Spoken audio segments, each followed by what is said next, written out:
नमस्कार किसान भाइयों, आप देख रहे हैं कार्यक्रम कृषि दर्शन और मैं हूं आपके साथ पूनम। किसान भाइयों, कृषि दर्शन कार्यक्रम के जरिए न सिर्फ हम खेती बाड़ी साथ ही साथ पशुपालन और समसामयिक विषयों की जानकारी आप तक पहुंचाते हैं, लेकिन सबसे पहले एक नज़र डालेंगे कि क्या कुछ नया है हमारी कृषि जगत की गतिविधियों में। तो आइए देखते हैं खबरें खेती की। नमस्कार, खबरें खेती की में आपका स्वागत है। मैं हूं किश्वर जबी। आइए सबसे पहले एक नज़र डालते हैं आज के मुख्य समाचार पर। जलवायु अनुकूल खेती अपनाने वाले गांवों का फसल चक्र सुधरा। चने की फसल को अभी फली भेदक कीटों से बचाएं। उन्नत प्रभेद से शिमला मिर्च की खेती मुनाफे की खेती। राज्य के कृषि विभाग, कृषि विश्वविद्यालय सबौर और पूसा तथा ICAR के वैज्ञानिकों द्वारा जारी की गई एक रिपोर्ट प्रदेश के किसानों के लिए राहत दे रही है। इस रिपोर्ट के लिए जलवायु अनुकूल खेती अपनाने वाले बिहार के 190 गांवों में फसल उत्पादन पर पड़ने वाले प्रभावों का अध्ययन किया गया था। इस रिपोर्ट के अनुसार इन गांवों में जलवायु अनुकूल खेती से फसल चक्र सुधरा है। मौसम में बदलाव का असर कम हुआ, जिससे उत्पादकता बढ़ी है। जलवायु अनुकूल खेती के तहत फसलों के लगाने के समय में भी बदलाव किया गया था। इन गांवों में गेहूं की बुआई नवंबर में ही ज़्यादा कर ली गई, जिससे मार्च की शुरुआत में तापमान बढ़ने और मौसम के गर्म होने का असर फसल पर नहीं पड़ेगा और उत्पादन में इसका बेहतर असर दिखेगा। पहले देर से बुआई होती थी और तापमान बढ़ने का असर गेहूं के दानों पर पड़ता था और उत्पादकता भी प्रभावित होती थी। किसान भाइयों, केवल पारंपरिक खेती से आपको सीमित आमदनी होती है, जो बेहतर जीवन के लिए पर्याप्त नहीं है। लेकिन केंद्र सरकार की खेती से संबंधित योजनाओं एवं जागरूकता से आज खेती में भी कई विकल्प सामने आ गए हैं, जिन्हें अपनाकर आप अपनी आमदनी के स्रोतों को बढ़ा सकते हैं। सरल शब्दों में कहा जाए तो समेकित खेती में खेती के सभी घटकों को शामिल किया जाता है, जिससे पूरे साल किसानों को आमदनी मिलती रहे। समेकित कृषि प्रणाली में किसान अपनी मुख्य फसलों के साथ साथ मुर्गी पालन, मछली पालन, बतख पालन, पशुपालन, सब्जी, फल, फूलों की खेती, मशरूम की खेती को एक साथ एक ही ज़मीन पर कर सकते हैं। समेकित खेती की विशेषता ये होती है कि खेती की विविधता में एक तरह की खेती दूसरे उत्पादन में सहयोग कर देती है, जैसे मछली और बतख पालन एक ही तालाब में करना तथा धान के भूसे से मशरूम उत्पादन। ये किसान भाइयों की लागत कम करते हुए उनकी आमदनी के कई स्रोत पैदा कर देती है।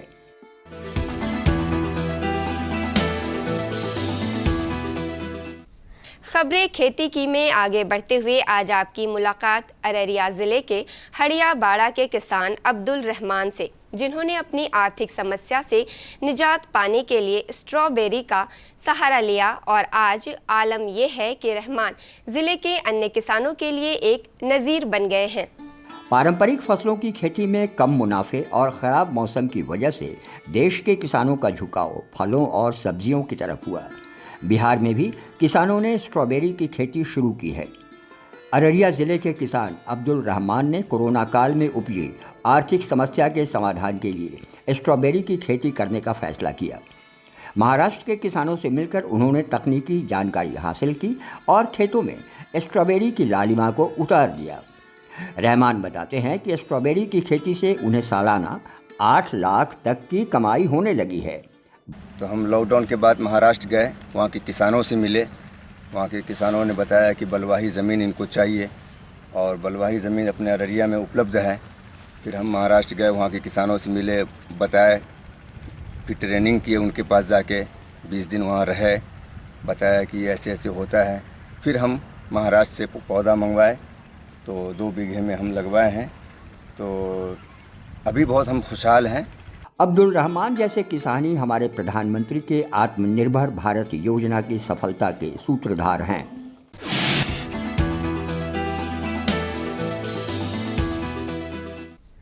किसान भाइयों, सरकार ने कंबाइन हार्वेस्टर के साथ स्ट्रॉ रीपर यंत्र को भी अनिवार्य कर दिया है।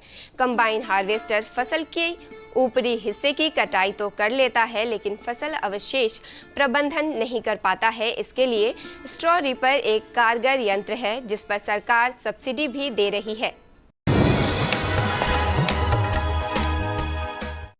किसान भाइयों, फरवरी के दूसरे तीसरे सप्ताह तक चना की फसल में फली भेदक कीट का प्रकोप काफ़ी बढ़ जाता है।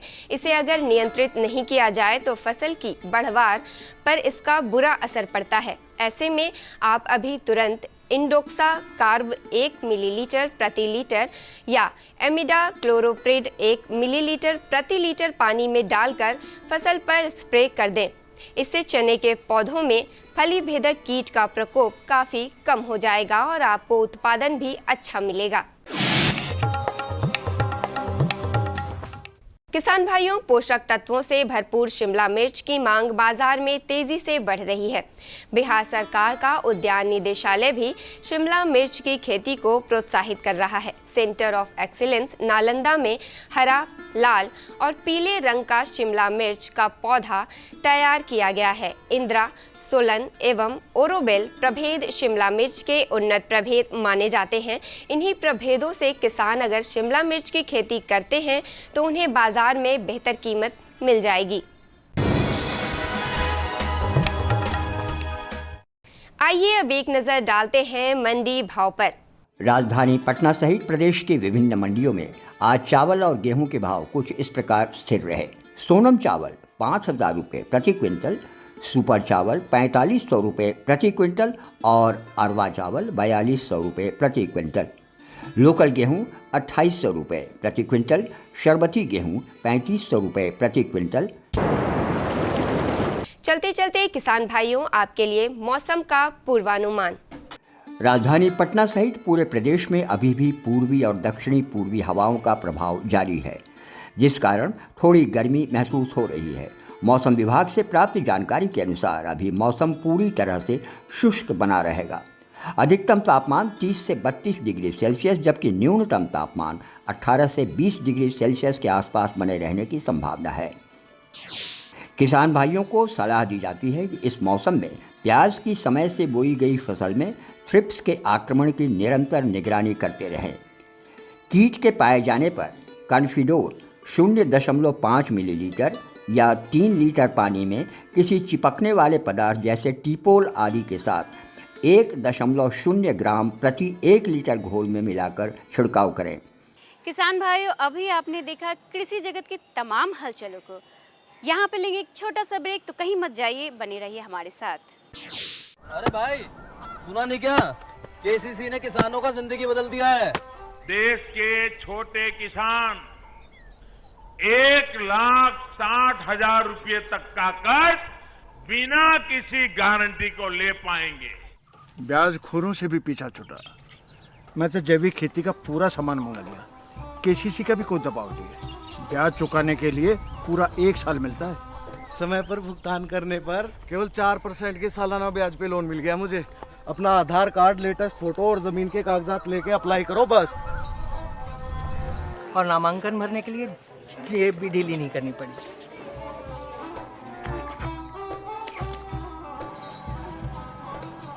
चाचा, उधार चुकाने के 24 घंटे के बाद उतने ही पैसे वापस निकाल सकते हैं। केसीसी ने किसानों की जिंदगी वाकई बदल दी है।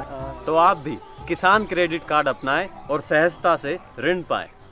अरे भाई रामेश्वर, क्या बात है? बड़े परेशान दिख रहे हो। सोच रहा था कि अभी तो हाथ पांव चल रहे हैं तो खेती कर पा रहा हूँ, कल को जब इनमें ताकत नहीं रहेगी गुजारा कैसे होगा? पेंशन से। पेंशन? हाँ, और वो भी हम जैसे किसानों के लिए। अब हम जैसे छोटे किसान भी 60 साल के होने पर 3,000 रुपए मासिक पेंशन पा सकते हैं। सच में? हाँ, चलो मैं तुम्हें दिखाता हूँ। 18 से 40 वर्ष की आयु के लघु और सीमांत किसान इस स्वैच्छिक और अंशदायी पेंशन योजना में 55 रुपए से 200 रुपए की मासिक किस्त देकर प्रवेश कर सकते हैं। भारत सरकार भी हर महीने किसान के बराबर किस्त का योगदान करेगी। कभी नहीं सोचा था कि हम जैसे किसानों की भी पेंशन का सपना कभी सच होगा।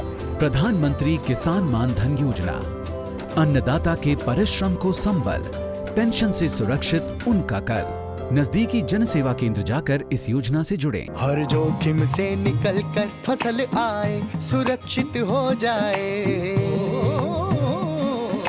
फसल बीमा से हर किसान अब आत्मनिर्भर हो जाए। अब सूखा पड़े या बाढ़ आ जाए, कोई डर नहीं।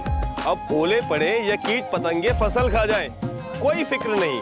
अब कैसी भी आपदा हमारी फसल पे आ जाए, क्षति होने पर हमारे दावों का उचित भुगतान मिलता है, क्योंकि हमने लिया है प्रधानमंत्री फसल बीमा। बुआई से फसल कटाई तक हर जोखिम का दावा, न्यूनतम प्रीमियम पर अधिकतम भुगतान का वादा। योजना से हर साल जुड़ रहे हैं 5 करोड़ से ज्यादा किसान। अब आपकी है बारी। नजदीकी कृषि कार्यालय, सहकारी समिति, बैंक शाखा, अधिकृत बीमा कंपनी या जन सेवा केंद्र में स्वेच्छा से करा सकते हैं पंजीकरण। फसल बीमा पोर्टल या फसल बीमा ऐप द्वारा भी किया जा सकता है पंजीकरण। प्रधानमंत्री फसल बीमा योजना, आपकी फसलों का संपूर्ण सुरक्षा कवच। कृषि एवं किसान कल्याण मंत्रालय, भारत सरकार। ब्रेक के बाद आप सभी किसान भाइयों का फिर से एक बार स्वागत है। वर्तमान समय में जलवायु परिवर्तन एक चुनौती बनकर उभरा है। नवंबर में गर्मी और साथ ही मार्च में सर्दी और वर्षा का कम होना जलवायु परिवर्तन की तो निशानी है। तो किसान भाइयों, ऐसे में बेहद ज़रूरी है कि जलवायु परिवर्तन अनुकूल कृषि तकनीक को अपनाकर न सिर्फ आप अपने आय को बेहतर बना सकते हैं और साथ ही साथ इससे होने वाली क्षति से भी बच सकते हैं। जानेंगे कैसे हमारे कृषि विशेषज्ञ डॉक्टर शोभा रानी जी से कि कैसे इनका प्रबंधन और देखभाल करनी चाहिए। आइए देखते हैं। नमस्कार किसान भाइयों, मैं हूँ रूपम त्रिविक्रम। तो किसान भाइयों, जैसे कि आप लगातार देख भी रहे हैं और महसूस भी कर रहे हैं कि जलवायु लगातार बदल रहा है। ऐसे में हमारे राज्य एवं देश की सरकार की लगातार कोशिश है कि बदलते जलवायु के साथ कृषि कार्य कैसे किया जाए, यानी कि जलवायु अनुकूल कृषि कार्य कैसे किया जाए। जी हाँ, ये सवाल आप सभी के मन में लगातार बना हुआ है, क्योंकि आपको बहुत सारी विपरीत परिस्थितियों का सामना भी इस जलवायु परिवर्तन की स्थिति में करना पड़ रहा है। अब ऐसा बिल्कुल नहीं है। जलवायु अनुकूल कृषि कार्य बहुत ही आसान हो चुका है। इन सभी विषयों पर बातचीत करने के लिए आज हमने अपने स्टूडियो में आमंत्रित किया है डॉक्टर शोभा रानी जी को, जो कि वरीय वैज्ञानिक साथ ही प्रधान वैज्ञानिक जहानाबाद से चलकर आई हैं। बहुत बहुत स्वागत है मैडम आपका हमारे कार्यक्रम में। मैडम, सबसे पहला जो हमारा सवाल है, जो हमारे किसान भाई लगातार हमें ईमेल कर पूछते हैं, फ़ोन के माध्यम से पूछते रहते हैं कि इस बदलते मौसम में यानी जलवायु अनुकूल कृषि कार्य कैसे किया जाए, फसलों की उत्पादन कैसे बढ़ाई जाए। हाँ, ये आपने ठीक कहा। चूँकि जलवायु परिवर्तन का असर तो हम लोग लगभग सभी क्षेत्र में देख रहे हैं और कृषि का क्षेत्र बहुत ज़्यादा इससे प्रभावित हो रहा है। इसलिए किसानों को यह जानने की ज़रूरत है कि जलवायु के अनुसार वो कौन कौन सी तीनों ही सीज़न में, या खरीफ की बात करें या रबी की या गर्मा मौसम की बात करें, हर मौसम में कुछ ऐसे कैसे तकनीकों का अपनाया जाए जिससे कि हम जलवायु के प्रभाव को कम कर सकें और ज़्यादा से ज़्यादा उत्पादन प्राप्त कर सकें। तो वैसी स्थिति में आप देखिए, सबसे पहले तो किसान भाइयों आपको ये ध्यान रखने की ज़रूरत है कि आप अनुकूल, जो जलवायु के अनुकूल फसलों के प्रभेदों का चयन करिए, जो जिसको बोलते हैं कि आप अनुकूल प्रभेद का चयन। जैसे अब सुखाड़ की स्थिति है, सुखाड़ की स्थिति में धान की जैसे हम खेती कर रहे हैं, तो वैसे फसलों का चयन, वैसे प्रभेदों का चयन करें जो सुखाड़ सह सकते हैं। जैसे आप सबौर अर्धजल का प्रयोग कीजिए, आप अंजलि है, अभिषेक है, इन सब प्रभेदों का, जो कि कम समय में और आपका और अधिक उत्पादन करें। और दूसरी बात ये भी देखना है आपको कि आप लंबी अवधि वाले जो प्रभेद हैं, जैसे 145-50 दिन के जो धान के प्रभेद हैं, उसको छोड़ के आप शॉर्ट ड्यूरेशन वाले और मध्यम अवधि वाले प्रभेदों का प्रयोग कीजिए। 110-120 दिन वाले धान को आप लगाइए, या फिर आप 130-35 दिन वाले धान को, जैसे राजेंद्र श्वेता को लगाइए। इस तरह से अलग अलग प्रभेदों का पहले आप चयन सही ढंग से कीजिए, अपने स्थिति और अपने भूमि के परिस्थिति के अनुसार। उसके बाद किसान भाइयों, आपको फसलों की बुआई के समय पे बहुत ध्यान देने की ज़रूरत है। आप समय पे बुआई करें और कोशिश कीजिए तो समय से पहले बुआई करें। जैसे आप गेहूं के अब जो सामयिक समय पे जो बुआई होती है, जैसे वैरायटी आपका SD 2733 है, SD 2967 है, तो उसको आप कोशिश कीजिए कि 15 नवंबर तक बुआई कर लें। और विलम्ब से लगने वाले प्रभेद जैसे HI 2985 है, DBW 14 है, HI 1563 है, इन सब वैरायटी को आप 15 दिसंबर तक हर हालत में बुआई कर लें। इससे क्या होगा कि आपका जो कटाई का समय होगा, गेहूँ समय पे कटाई होगा और उसके बाद अगला एक फसल आप फिर से आप खेतों में ले सकते हैं। जैसे तीसरा फसल आप ले सकते हैं और आप एक फसली से बहुफसली की हो जा सकते हैं। तो लेकिन प्रायः यह देखा जाता है कि अपने बिहार राज्य में धान ही करते करते इतना लेट हो जाता है कि उसके बाद गेहूं की बुआई में काफ़ी, रबी फसलों की बुआई में काफ़ी समय लग जाता है, देर से लगता है। तो इस स्थिति में यहाँ पे किसान भाइयों, हम आपको बताना चाहेंगे कि आप धान कट लेने के बाद रबी फसलों की बुआई के लिए आप जीरो टिलेज मशीन का प्रयोग कीजिए। जीरो टिलेज मशीन के प्रयोग से क्या होगा कि आपको जुताई नहीं करनी है, खेत की तैयारी नहीं करनी है और धान कटने के बाद जो आपका भूमि में जो नमी बच जाती है, उसी नमी में तुरंत ही मशीन से गेहूं की बुआई कर लेनी है। निश्चित तौर पर दौर बदल रहा है, यानी जलवायु बदल रहा है, तो ऐसी स्थिति में सिंचाई की आवश्यकता तो मतलब कहीं ना कहीं ज़्यादा बारिश हो रही है, कहीं कम बारिश हो रही है। बहुत ऐसे में हमारे किसान भाई निश्चित तौर पर बहुत परेशान होते हैं। डॉक्टर शोभा रानी जी, तो क्या सिंचाई की जो आपने बात कही मैडम, तो क्या जो बीज है, क्या उसके लिए कोई अलग से बीजोपचार की व्यवस्था सरकार द्वारा निर्धारित की गई है? क्योंकि जलवायु अनुकूल कृषि कार्य पर लगातार सरकार जागरूक भी कर रही है। अब ये सवाल उठता है कि क्या इसके लिए अलग से कोई प्रशिक्षण कार्यक्रम भी चलाए जा रहे हैं? 2020 में राज्य के पूरे जिलों में जलवायु अनुकूल कृषि कार्यक्रम को चलाया जा रहा है, जिसके तहत विभिन्न कृषि विज्ञान केंद्रों द्वारा हर जिले के 5 गाँव को चयनित करके और वहाँ पे विभिन्न जलवायु अनुकूल कृषि तकनीकों को किसानों के बीच ले जाया जा रहा है, उसका प्रत्यक्षण किया जा रहा है। साथ ही कृषि विज्ञान केंद्र के प्रक्षेत्र में भी विभिन्न जलवायु अनुकूल कृषि तकनीकों का प्रत्यक्षण किया जा रहा है, जिससे किसान भाई लाभान्वित हो रहे हैं और आगे भी लाभान्वित होंगे, क्योंकि अगले कई सालों तक यह चलने वाला है। तो इसमें एक दूसरा, हम देखिए, जहाँ तक सिंचाई जल की बात है, चूँकि मानसून अनिश्चित है, मानसून कम हो रहा है, तो वैसी स्थिति में और कुछ तकनीकें, जैसे आप मल्चिंग, किसान भाई मल्चिंग का प्रयोग कर सकते हैं। मल्चिंग में है कि जो सब्जी वाली फसलें हैं उसमें विशेषकर उनके खेत में ही जो पुआल है या भूसा है या पेड़ों की सड़ी गली पत्तियां हैं, उनका पलवार बिछा सकते हैं। उससे उसको मल्च के रूप में उसको ढक देंगे अगर, तो उससे क्या होगा कि मॉइस्चर, जो नमी है, नमी का लॉस कम होगा और भूमि में, मिट्टी में नमी ज़्यादा देर तक कंजर्व रहता है। आपका कम सिंचाई भी देंगे तो भी अच्छा फसल होगा और खरपतवार भी देखा गया है कि इसमें कम उगता है अगर मल्चिंग करके किसान भाई उत्पादन करते हैं।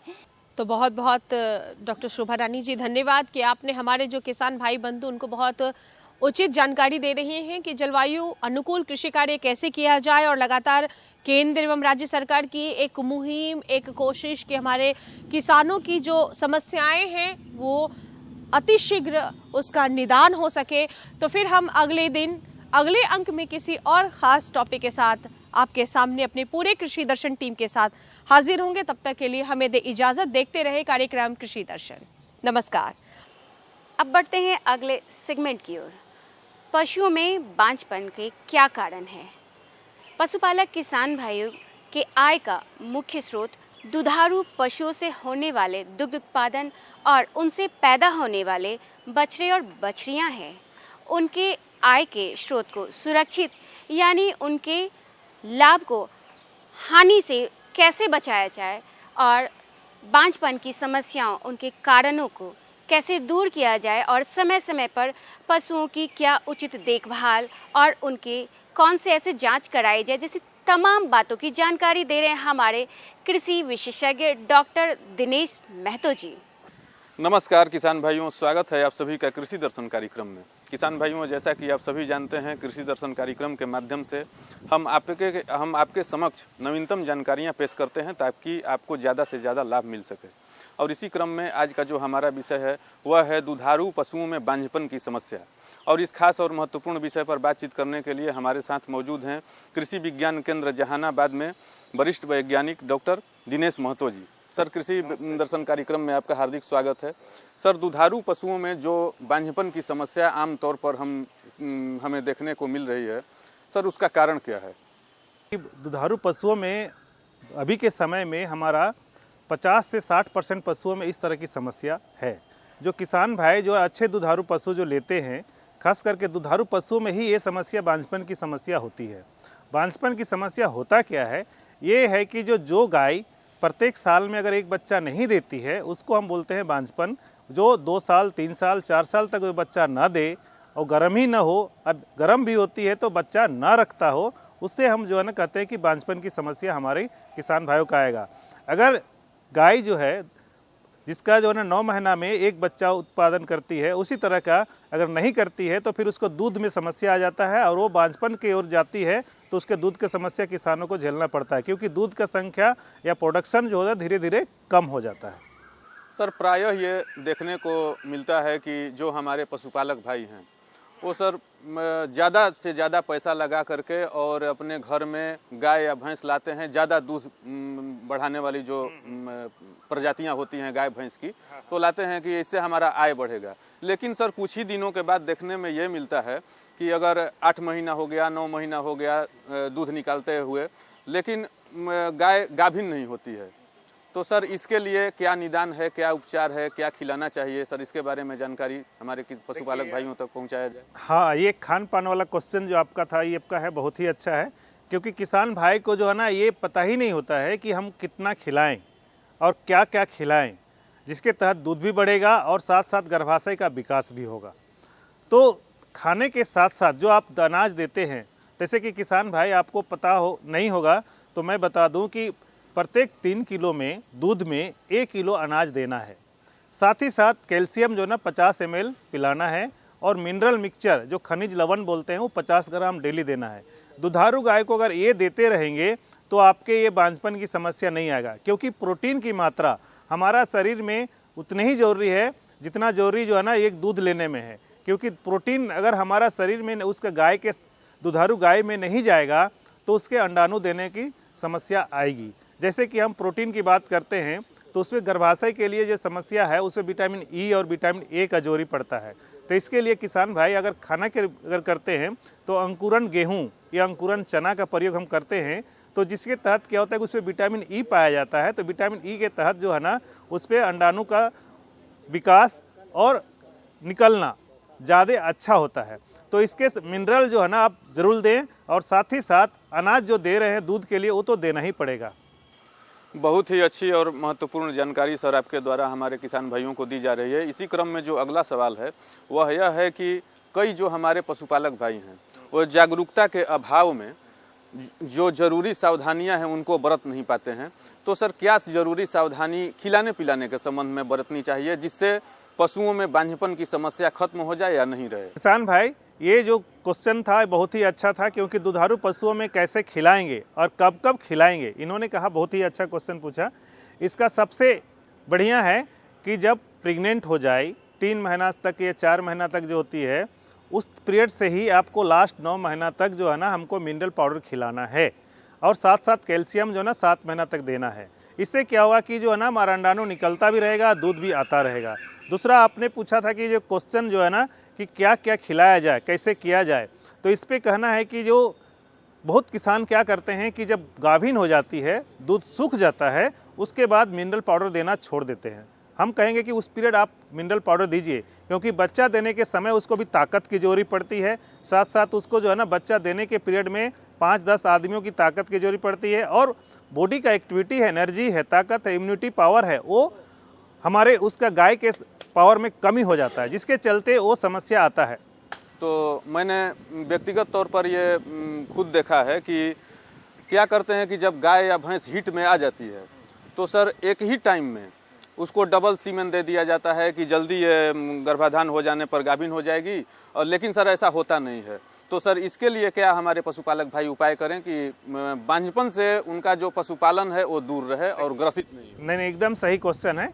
इस पे यही है कि जो कहते हैं कि डबल सीमेन मतलब गर्म जो होती है 21 दिन में जो गाय गर्म हो जाती है, 21 दिन में बार बार होती है, उस पर जो है ना अगर नहीं रख पाता है तो फिर बार बार गर्म हो जाएगी। लेकिन जब जो है ना डबल सीमेन इसलिए कहते हैं कि उसकी मात्रा 0.5 ml होता है एक स्ट्रो में। तो 0.5 ml में बहुत सा गर्भाशय बड़ा होता है, जब आप डायरेक्ट सांड से करवाते हैं तो उसे 15 ml होता है। तो 15 ml का तो एक सेटिस्फेक्शन होता है। अगर गाय का गर्भाशय सही रहेगा, अंडाणु सही निकलेगा, तो 0.5 ml में भी कंसेप्शन हो जाता है, क्योंकि उस पर जो है ना 18 से 20 मिलियन तक अंडाणु जो है ना शुक्राणु रहता है, तो उस पर से एक ही का फर्टिलाइजेशन होना होता है। तो गर्भाशय सही रहेगा तो आपको ये कोई दिक्कत नहीं होगा। इसलिए एक बार भी कराएंगे, 2 बार भी कराएंगे तो कोई दिक्कत नहीं। लेकिन टाइमिंग है, गांव में भी कहावत है, रिसर्च करके भी देखा गया है कि सुबह गर्म होती है तो शाम में देना है, यानी 12 घंटा बाद, और शाम में होती है तो सुबह देना है, यानी 12 घंटा बाद। तो ये आप फार्मूला याद रखें कि सुबह गर्म हुई तो शाम में, और शाम गर्म हुई तो सवेरे में हमको सीमेन डालना है 24 घंटा के अंदर। तो देखा किसान भाइयों, जैसा कि अभी हमारे विशेषज्ञ ने बताया कि जरूरी जानकारी से लैस होकर आप अपने क्षेत्र में जागरूकता को फैलाकर पशुओं में बांझपन की समस्या से बिल्कुल ही निजात पा सकते हैं। और इतनी अच्छी और महत्वपूर्ण जानकारी के लिए हम अपने विशेषज्ञ का हृदय से आभार प्रकट करते हैं। सर, कृषि दर्शन कार्यक्रम में आने के लिए आपका बहुत बहुत धन्यवाद। किसान भाइयों, तो देखा आपने कैसे जलवायु अनुकूल कृषि तकनीक और साथ ही पशुओं में होने वाले बांझपन की समस्या जैसी तमाम बातों की जानकारी हमारा कृषि दर्शन कार्यक्रम आपको देता है। और अभी हमारे वैज्ञानिकों ने तमाम जानकारियाँ आपको दी। अब वक्त हो रहा है आपसे विदा लेने का। अगले अंक में इसी तरह कुछ नई और महत्वपूर्ण जानकारियों के साथ हम फिर हाजिर होंगे। तब तक के लिए हमें और हमारी पूरी कृषि दर्शन टीम को दीजिए इजाज़त। नमस्कार।